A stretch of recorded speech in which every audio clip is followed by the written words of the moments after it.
in our business news today, last month, the Auditor General reported that state-owned Uganda Airlines losses grew by over shillings 100 billion in 2022 from the previous year to a record of shillings 266 billion.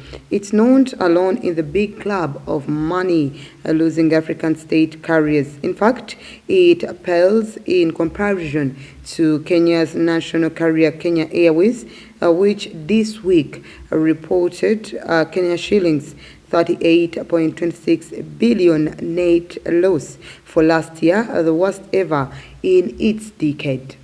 Ethiopian Airlines is a class apart, but other than Air Sicily and in recent times Royal Air Maroc, the African national carrier is a giant black hole. This is not to beat them down or rub their faces in shame.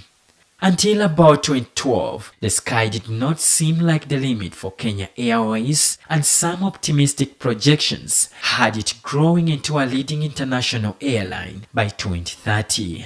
Instead, its nightmare came sooner in 2013. Uganda Airlines had some good years. Founded in 1976, when the East African Airways was killed by the crisis of the first East African community, it started operations in 1977 under the rule of Field Marshal Idi Amin Dada. A year later, Amin invaded Tanzania, and by April 1979, he was ousted by a combined force of the Tanzanian army and Ugandan exile groups.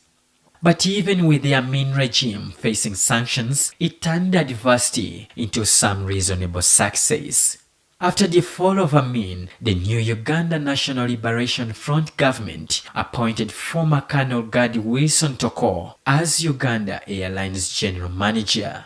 He was to hold the position until 1985. A former Air Force commander, Toko had fallen out with Amin and fled to exile, where he became an academia and later joined the anti-Amin resistance.